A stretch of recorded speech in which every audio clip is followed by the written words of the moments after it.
Mic check before we get started. Any sound? Hello?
Hello, folks.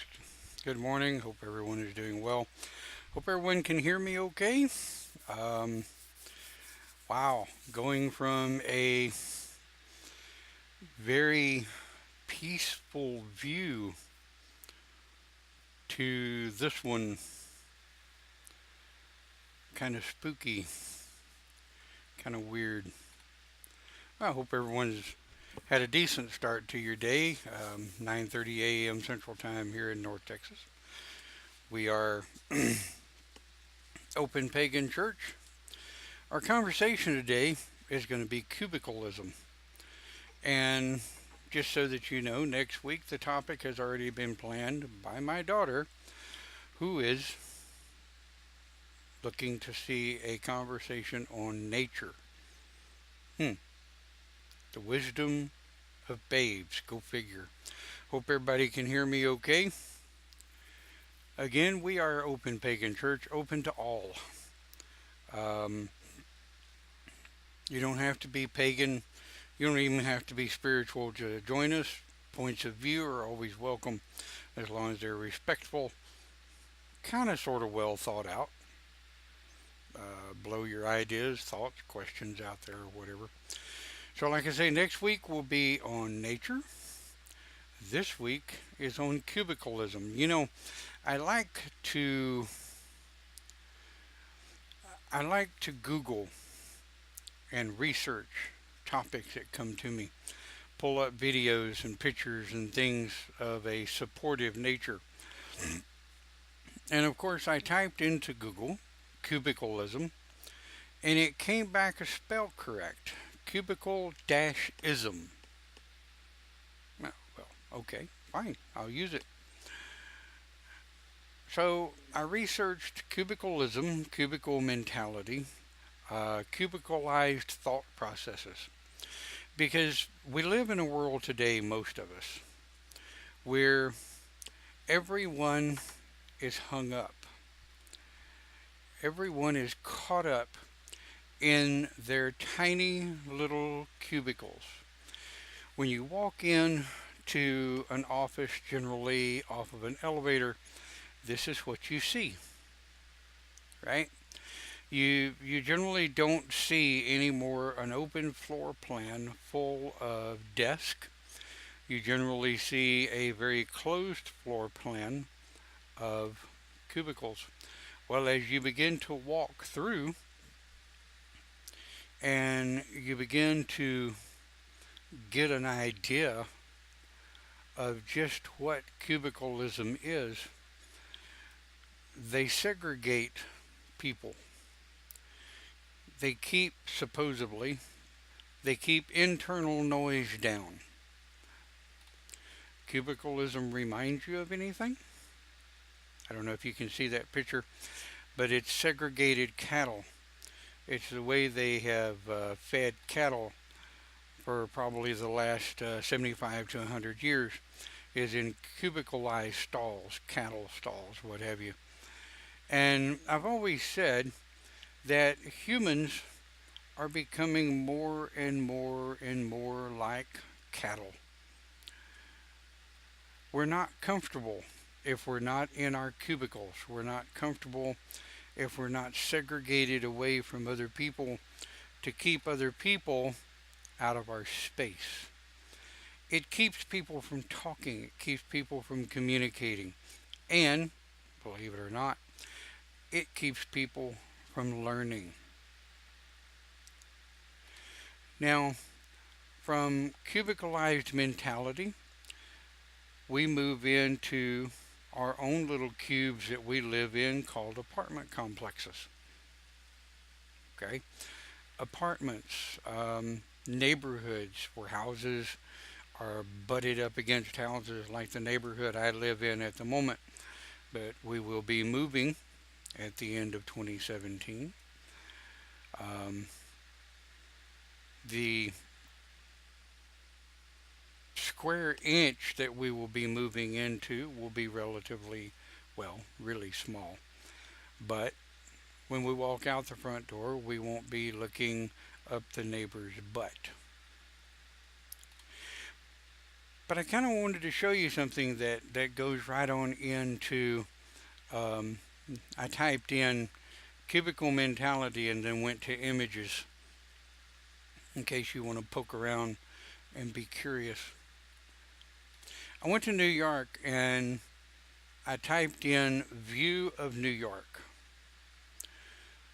Well, New York, if you've ever been there, I've only been there once, don't ever care to go back.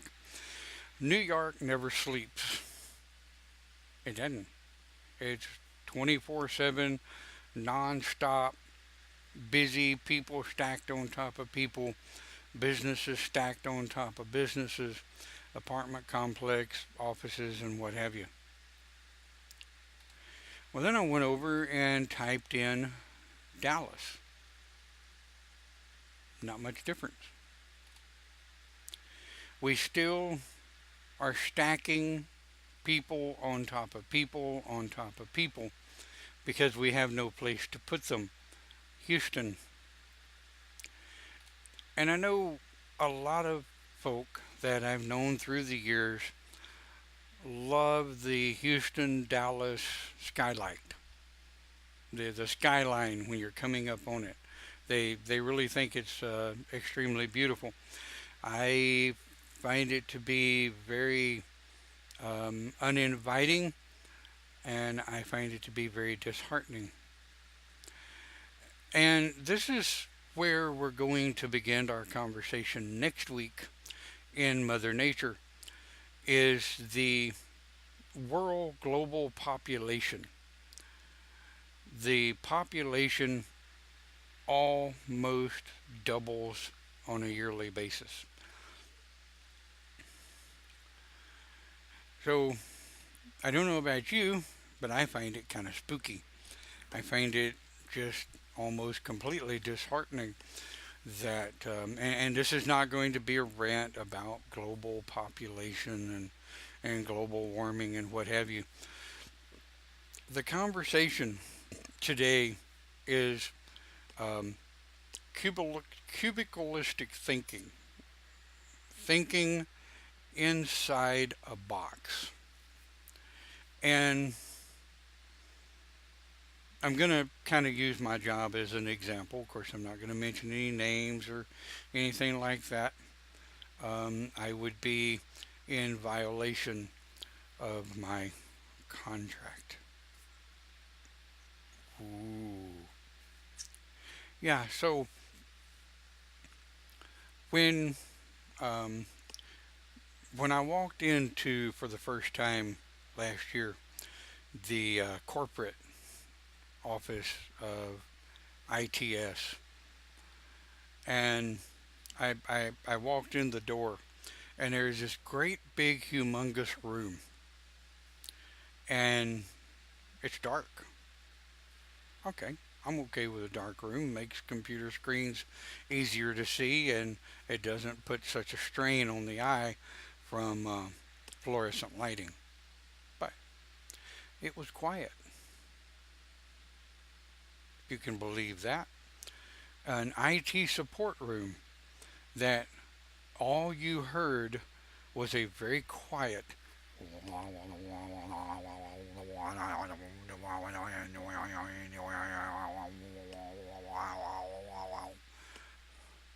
sounds like a damn didgeridoo. But I looked up at the call board, and every technician was on a call. Calls were holding, so they were busy. But the way the room was insulated and the way the cubicles were set up, the only thing these people could hear mostly was their own conversation on the phone.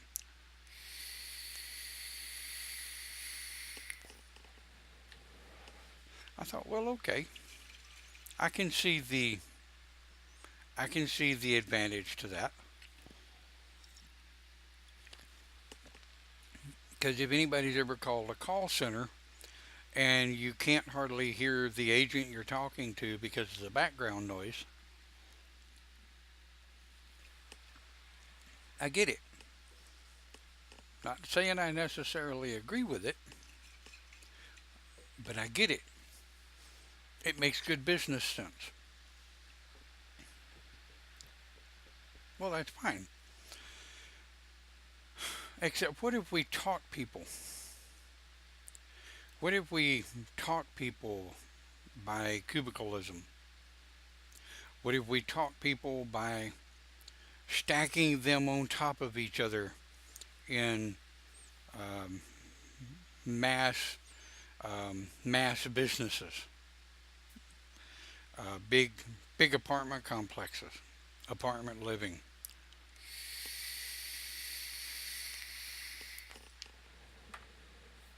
How have we taught people to think? Well, that's real easy. A picture's worth 1,000 words, and I have to use only one end of this. We've taught people to think inside a box. People are no longer allowed to think outside the box. Hey, Danae, people are not allowed to think outside a box. And prior to the big corporation taking over the the company that I work for, we were asked not to have a box. We were asked that if the phone rings, we answer it, we fix the issue. If we can't fix the issue in 20 or 30 minutes or so, send a site tech to reimage the computer. Makes perfectly good sense to me. I've been in computers for 30 years. I understand that there comes a point where you just beat your head against it and it's not going to get fixed. So you send a site tech to reimage it, or you blow it away, replace it with a new one, whatever. But the cubicle mentality has taught human beings that they can only feel safe in their box. Now let's let that sink in for a minute. If humans can only feel safe in their box, what happens when humans are required to interact with other humans? What happens when humans are required to work with, socialize with, if they have social capabilities? What happens when humans come together and they try to come together for the greater good, to communicate about something, a way to make change? If people are taught to only think inside of a small container,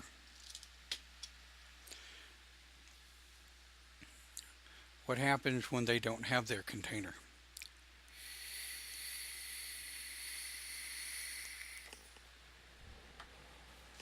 I read a story Wednesday or Thursday of a woman that had worked in the cubicalized admin offices for over 25 years. It was the only job she ever knew.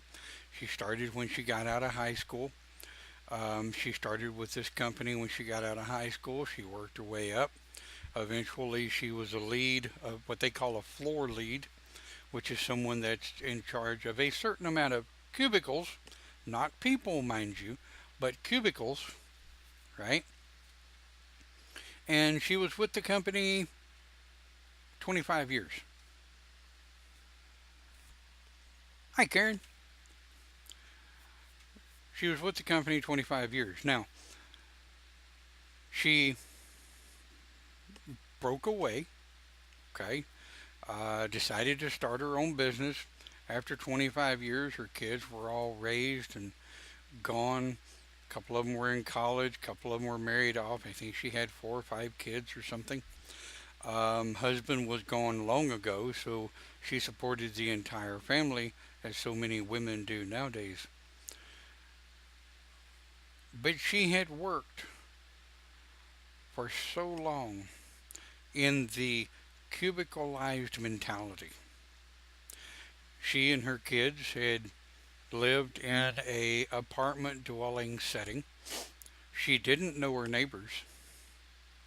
The man that she lived next to the entire time she worked for this company. Now what's amazing is, and you don't much hear of that today, but this woman with her 4 or 5 kids, have lived in this one apartment complex, worked at this one company for 25 years. She had never broke out. When her husband left, she was basically pissed off to the husband.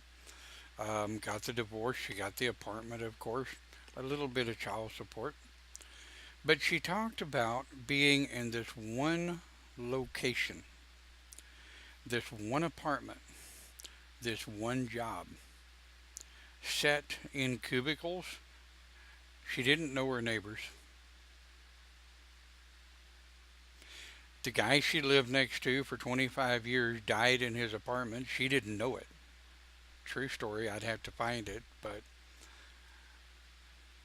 and she felt really bad when she heard the ruckus outside the apartment and looked outside her door, and there's emergency personnel and ambulance, uh, EMT going in and out of the apartment, and cops going in and out of the apartment next door that she had lived next to for 25 years.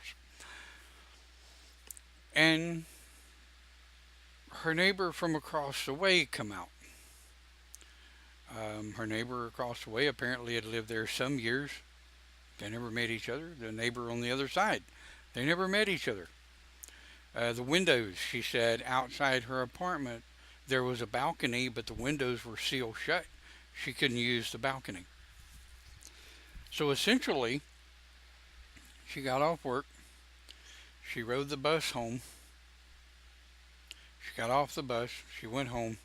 She dealt with society during her commute and during her weekly shopping. And she said in her blog, she said, I don't talk to anybody. I never talk to anybody.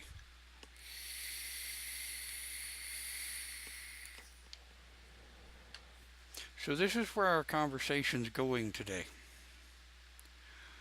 We have become a cubicalistic mindset society of human beings that we live in cubicles called apartments.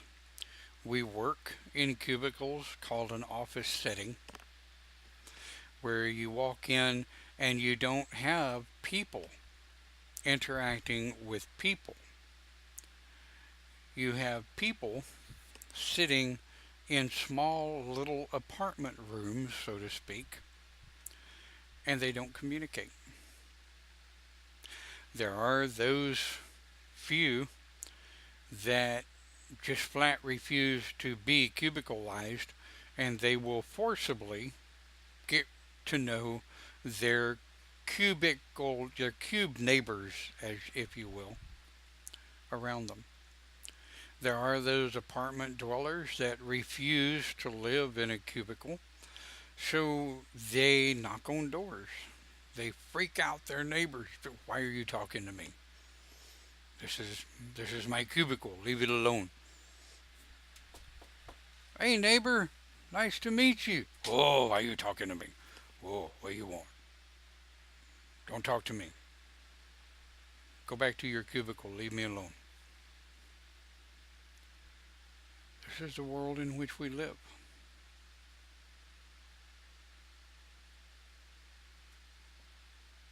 It really is. Me? I grew up out in the woods, in the country. I grew up where, um, like one year, our neighbor next door, her cow was having a calf. The calf was turned neck, where the neck is turned like this back on itself. And she come running over and got myself and James, my brother that was living there at the time. And James and I went over without question. She come over and she said, my cow is giving birth to a turned neck calf. And we looked at each other like, holy shit, okay, cool. Off we go. You know, we're in our shorts and our tank tops, and a neighbor's in trouble. A cow's in trouble. So, long story short, we ran over at the neighbor's house and um, buried up to here in cow, both of us. Um, After about an hour and a half of exhausting work of trying to push the calf back in while one of us grabbed the nose and pulled it around, I ended up with a baby calf and all of the goo in my lap. And it was probably one of the most amazing experiences of my life. But it was beautiful. Stank, but beautiful. Gross, but beautiful. What would happen? The neighborhood I live in now, there's a few of us that communicate. There's a few of the moms in the neighborhood that my wife communicates with because our daughter plays with their kids. Blah blah blah.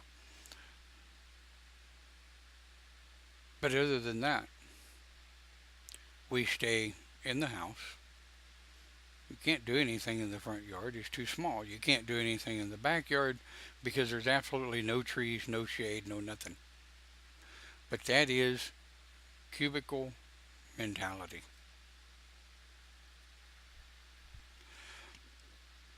It's like she says,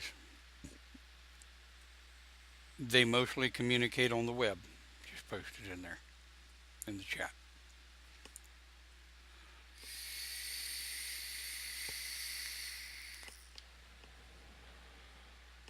So what have we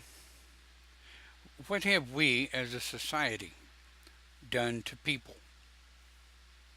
What have we done to humans? Well, we've taught our kids, don't talk to strangers. If you don't know them, you don't talk to them. If you don't know that person, you can't talk to them.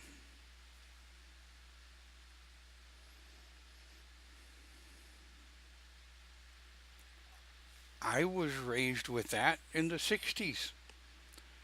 I was born in 62. Between the time I was old enough to walk and until I can remember, I was always taught, don't talk to strangers. If you don't know people, you don't talk to them. I get it. And unfortunately, I have to agree with it because there is so much meanness out there today. Kids are getting snatched. They're being sold into human trafficking. Little boys and little girls are being sold as sex trafficking. Um, and we teach our daughters the same thing. If you don't know them, you don't talk to them. If someone pulls up in a vehicle and says, "Hey, little girl, come here a minute. I got a puppy for you." Um, you don't say anything to them. You turn around, you run away. What would I just say? You turn around and you run away. What does that teach our kids? What does it teach our adults that are in this cubicalized mentality? What does it teach people? How does it teach people to live when they live in this?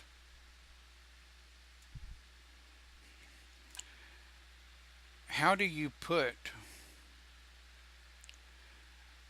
several million people into, what is that, New York? Yep.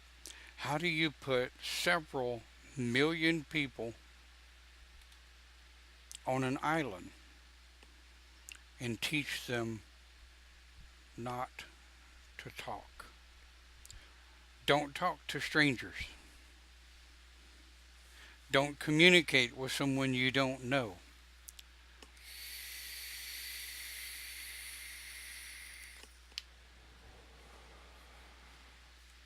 And then, to top it all off, we put them, show you something else.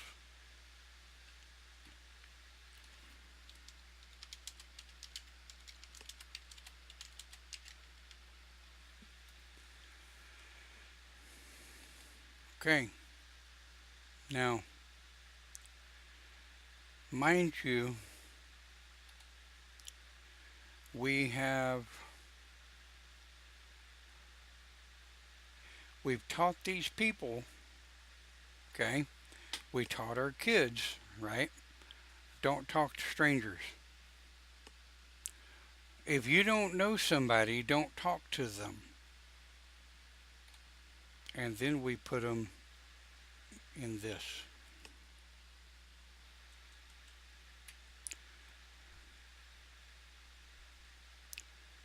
We put them in that.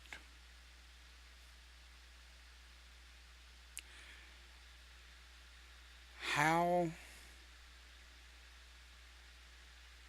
are our kids going to function when there is no social training because they've been taught cubicle mentality? And that's kind of my point. I was taught don't talk to strangers, okay? But at the same time, I was taught how to interact with society, how to communicate, how to talk to people I don't know. My mother was a horse trader. We went to horse shows. I learned how to talk to people, how to communicate with people, how to work business, and how to do business with people. But I was taught that at a very young age. In the 60s and 70s, this was just right before the cubicle age. The cubicle age actually started in the mid to late 70s, where offices figured out that if they segregated employees into 4-foot cubes, 4-foot by 4-foot cubes, that they could put a typewriter. Now, this was typewriters, hang with me here. They could put a typewriter, they could put a phone, and a couple of books. People could put some pictures of their family on the walls, but that was it. And they could get more people into a small space and thereby force, not get, but force more productivity for less money. So it was a money thing. But then we go back to that picture, and to get that picture, I Googled foot traffic in New York. Okay, in case you want to look it up. But, like someone said, isolation from everything. Um, Cindy says sometimes I go up to people just to say hi. And I don't know about you, but when I do that, it scares the shit out of them. They're like, why are you talking to me? Nobody's supposed to talk to me.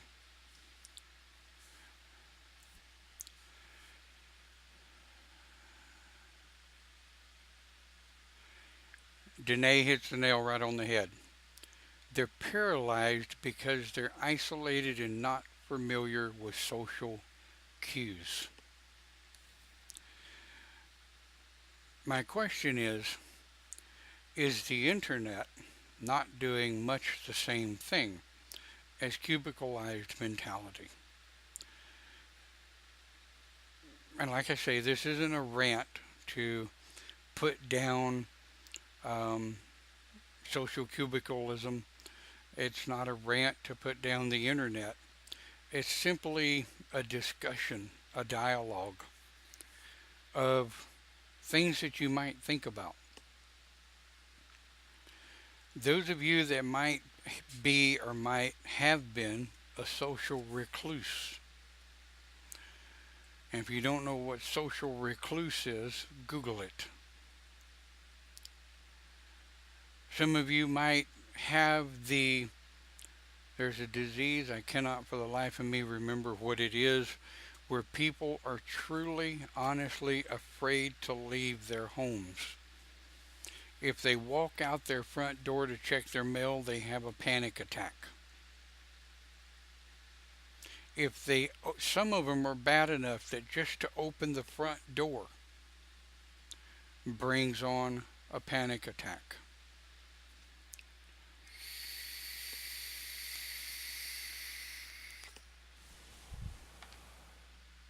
Acrophobia. Okay, one person spells it acrophobia and the other person that spells it agoraphobia. I think it is agoraphobia. Agophobia.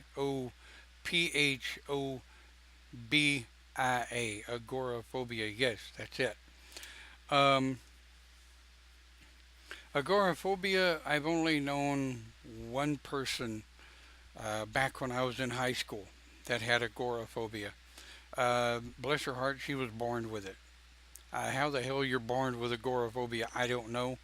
But um, from day one, she wouldn't go out to play. Her parents tried to get her to go out and play. Go, out, go, get dirty, have fun, do stupid shit. That's what kids do. No. Her dad even tried physically putting her in the car and taking her to games and bowling and park, and the kid just went bananas. And when it come time for high school, when I moved to Liberty in '78, I was a fresh sophomore. I was in 10th grade, and I heard about this girl that had to be homeschooled, and homeschool was rare in the '70s. Okay, but she had to be homeschooled, and there was a couple of kids that were her neighbors that befriended her. They would come over and stay in the house, and um, they'd stay in the house for the weekend, have sleepovers, slumber parties, and the whole bit. And when it come time for them to leave, moms to pick them up, she just could not go out. And, of course, I lost track of her after high school. I have no idea what happened to her. But these types of things, that is a very rare case of something that, what do you do about it? But the people in this picture over here, foot traffic in New York, you can Google foot traffic in Dallas, foot traffic in Houston, foot traffic in, I don't know, where the hell ever, Edinburgh. I've been to Edinburgh. And the foot traffic there is relatively intense. I mean, it's nothing like that. And it's nothing like Houston. But there is foot traffic. People still open the door for people in Scotland. Um, I've been from coast to coast in Scotland. I've been from the Scottish coast to the English borders in Scotland. And every place I went, yes, you meet assholes. Nothing you can do. But every place I went, somebody at some point would open the door for you. Cool. But we go back to the nature of the topic, cubicalism. This is the thing that is caused by trickle down education. And those of us that were adults during the President,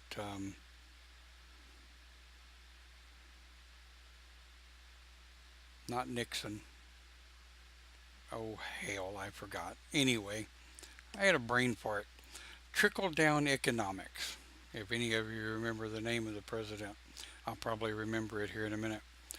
But what we're doing is called trickle down education, or the lack of trickle down society education. We are teaching Reagan, that's it. Thanks, Karen.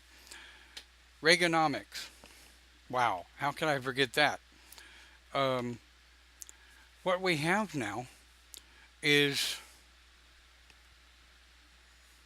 what would you call it? Fearnomics, I guess. Closed-minded nomics, idionomics. Here we go. Where we're teaching people, we're teaching our kids, don't go outside, don't talk to people, don't, and it's going to equate and is already equating to don't be nice to people. Mind control.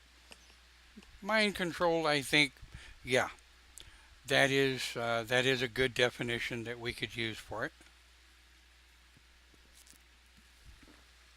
Granted, there are precious few people out there that fight the cubicle mentality.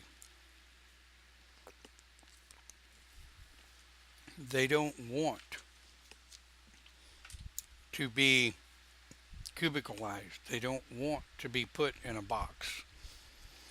They want to get out, walk with Mother Nature, visit the woods and the forest and enjoy people. They want to visit the cities on occasion, and those who grew up in the country. I find that those who grew up in the country tend to be more socially aware than those who grew up in the city. Now, this might seem extremely oxymoronish. I mean, think about it. If a child grows up in the city, they're essentially forced through going to school, going back and forth, commuting back and forth home. They're essentially forced to communicate with society, right? But what kind of society? What kind of society are they forced to interact with? And how are they forced to interact with it? I know that when we moved from the country to Houston, when I was 14, we lived in Houston for 2.5, almost 3 years, 2.5 years. And in that 2.5 years, that was the worst experience of my life.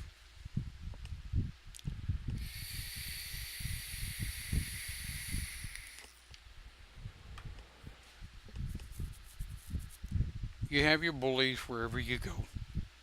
Country schools, oh boy, you got your bullies in country schools. But in most small town schools and country schools, you're quite allowed just to dope pop the hell out of them and they'll leave you alone. Bigger schools, upper middle schools, schools with higher populations, you're not allowed to defend yourself and you're not allowed to fight, although the bullies tend to egg you into a fight so that when you just dope pop hell out of them, you're the one in trouble. Because the teacher didn't see what the bully did. Oh no, the teacher saw what you did. But what is this teaching our kids?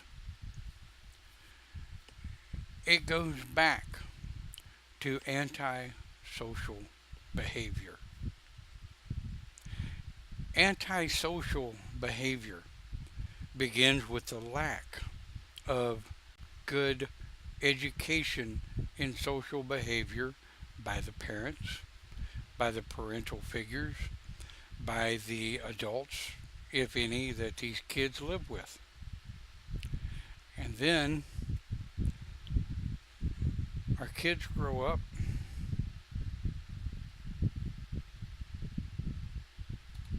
and they get a job, and most of them look at that. Most of them look at more neighborhood living, but it's not even a neighborhood. It's a box. The location that I'm at now in my job, The only thing, the boss that I used to have was very anti-cubicle. I mean, this guy um, feels about cubicles a lot like I do. Very anti-cubicle. I get the purpose for it. I get the reason for having it. Because when you've got a bunch of people on the phone, before you know it, everybody's trying to talk over everybody else, and the poor client on the other end of the phone doesn't stand a chance. But it's a self-fulfilling prophecy in that you cubicleize people so that the customer can hear them. You cubicleize people so that the people can better concentrate on what they're doing with less distractions.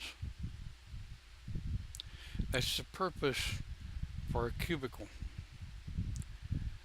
Having dodged corporate America most of my life until the last 9 years when I've been forced into it for reasons, I understand truly now more than ever why I spent almost all of my adult life dodging cubicles, dodging cubicalized mentality, not wanting anything to do with it. Let's take a moment. Let's read what's being said over in the chat room.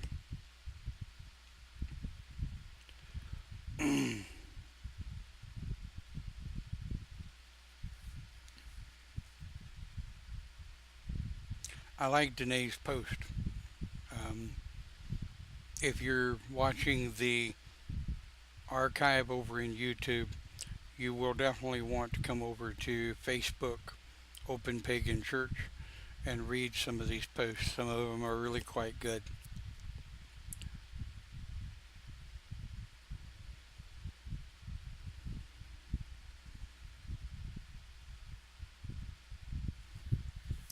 Yeah, and Clint makes a good point as well. Most bosses nowadays, they simply do everything via email. They don't ever get up and walk to your desk and sit down and have a conversation. And let's take that to the next level. The boss I have now, nice enough fella, but he's under the thumb of the corporate, the corporate elbow. He's remote. He's what, 30 miles from the office. So 99% of the communication he and I have is via email or via chat or via text or telephone.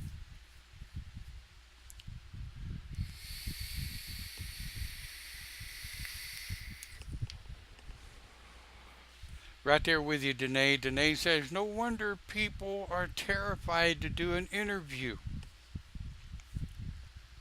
Interview, face to face, looking eye to eye. I'll bet you most of these people, if you were to take the same person that is extremely intimidated in an interview and put them on a keyboard chatting with someone on the other side of a cubicle during an interview, they would do fine. Me, I don't like interviews either. Not because of my antisocial, not because I was raised in a cubicle mentality. I hate interviews because I have been accused of being intimidating. I have been accused of being too abrupt. I've been accused of being too open.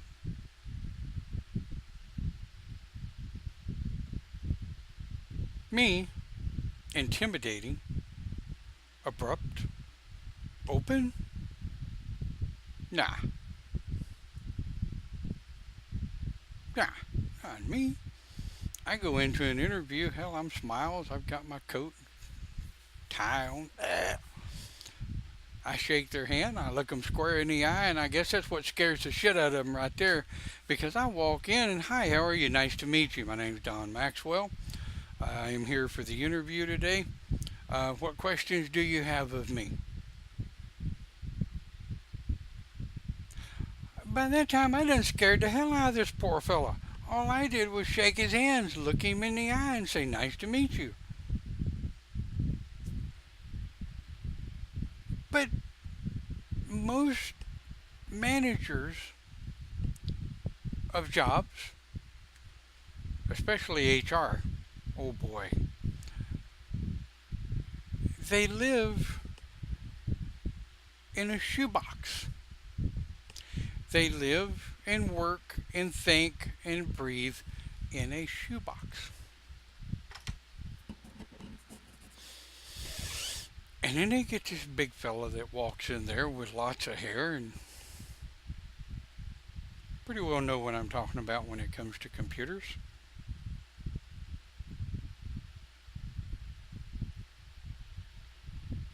Clint says they get the deer in the headlights look. Paralyzed. Yep.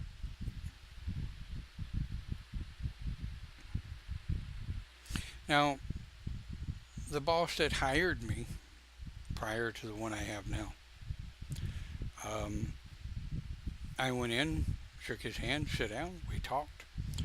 His team lead at the time was there with him. He asked me what my goals were. I told him. He said, what is your education? I told him. He said, what's your experience? I told him. He asked questions. I answered them as honestly as I could. He said, great. You start work Monday. Thanks for coming in.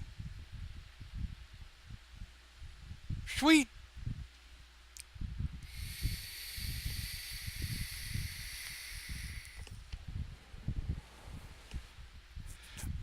But it's that cubicalistic mentality of people. And I want to broach a little topic.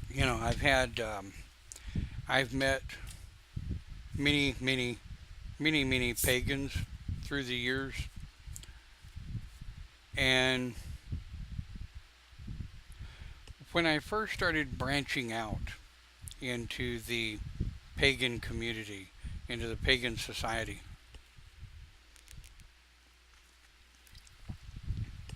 I found most of them at first to be very open, inviting, to be very upfront. And I like that. I like that in people. I don't necessarily care if you like me. Trust is earned. Respect is earned. Though I give respect to everybody until they prove to me that respect is not doing any good. But I found most pagans, when I first met them, to be very open and inviting. Well, then I got deeper and more involved in the pagan community. And I found that this cubicalized mentality was not a Christian thing. It has nothing to do with pagan, Christian, Muslim, Jew, atheist, whatever. It's a people thing. It's the way people are raised, the way they're programmed. And you take somebody like me and several others that I know that watch and interact with these broadcasts. We were raised socially educated. This is how you talk to people. This is the way you introduce yourself to someone. You shake that hand, you look them square in the eye, and you say, "Nice to meet you." We've taught our daughter the same thing. When you meet someone, you look them in the eye, you shake their hand, "Nice to meet you." We've taught our daughter to interact socially and communicate. But if someone approaches you in a vehicle and says, "Hey, I have a little puppy for you, little girl. Your mommy and daddy told me to come get you." No. Go. But be nice and respectful to people that you meet. And I found when we started the Circle in Liberty, I found that so many people wanted, and I mean, you could see it in these people's faces when you talk to them, wanted to be involved, but they were paralyzed. They didn't have a clue.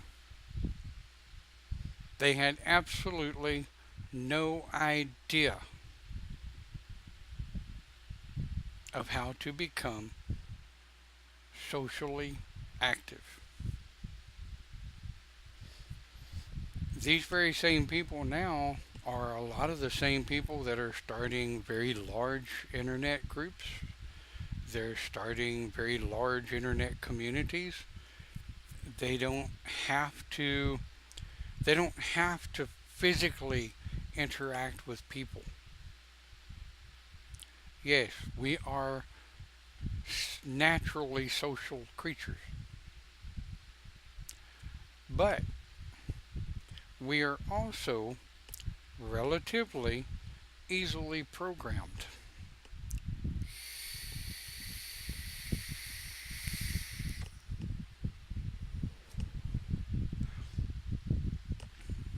Anybody disagree with that? I'll say it again in case you missed it. Humans are relatively easily programmed.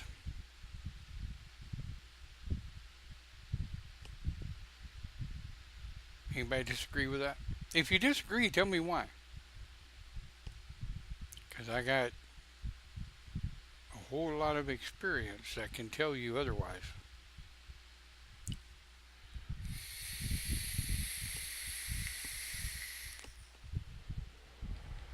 Yeah, let's think about it.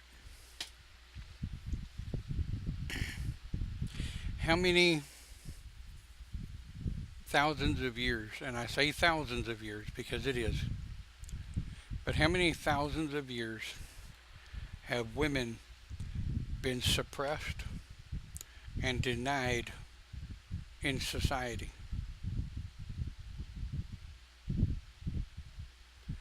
How many thousands of years has other people, alternative to the the mass population norm, have been suppressed?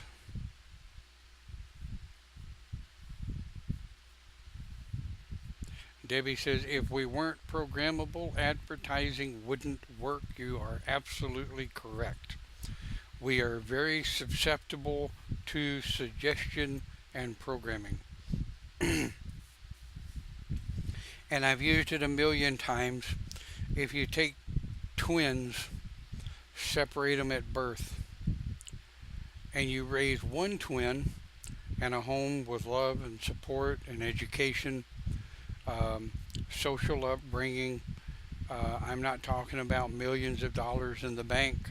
I'm talking about a actual, natural, social upbringing with love, support, and education. Teach them to get out and meet people, get out and do things, go play, get dirty, whatever. Break an arm, we'll put you in a cast, no problem. And you take that child and you compare it to a child in a very controlling, dominating, abusive, lack of educational, lack of social interaction home. who is going to progress further in life? The kid on the left or the kid on the right? Science has proven the kid on the left is going to be more apt to deal with social issues, with educational issues, with common sense issues.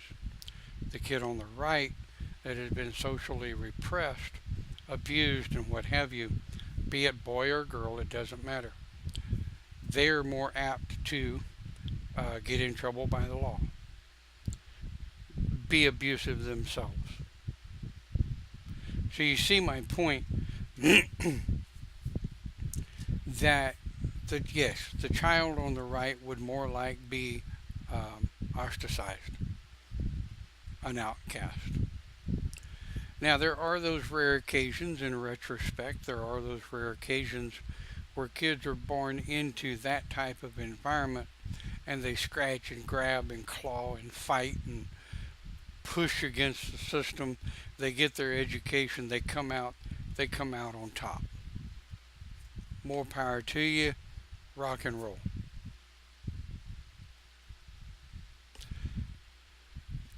But the overall cubicalized mentality that we are programming into and have programmed into our society, both children and adult, is very dangerous.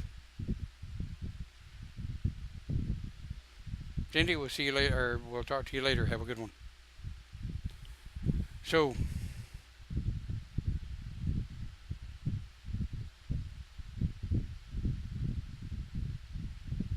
I am going to kind of cut it off here and give you the rest of your Sunday back. But I would like to end it. I'd like to end our conversation with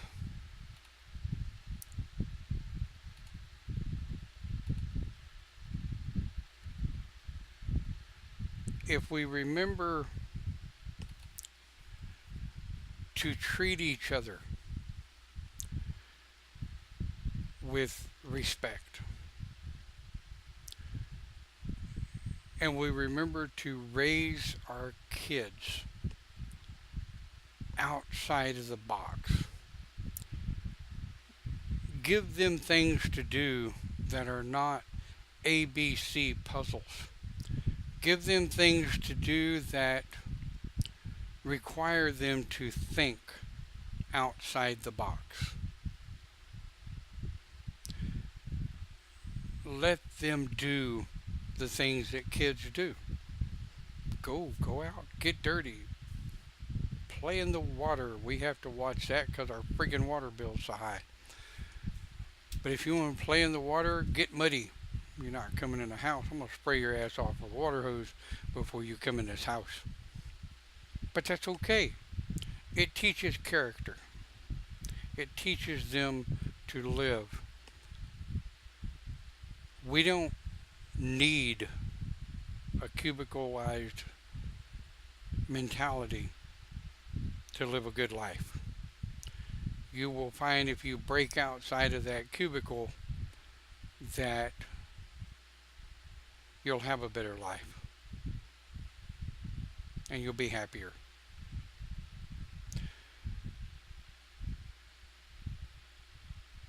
And Danae says, get back to nature. She's absolutely correct, and that does remind me that my daughter did give us our topic for next week here on Open Pagan Church, and the topic is nature. Just nature, where we take it's up to us. I hope to see you next week here on Open Pagan Church. Thank you for watching. Have a great week.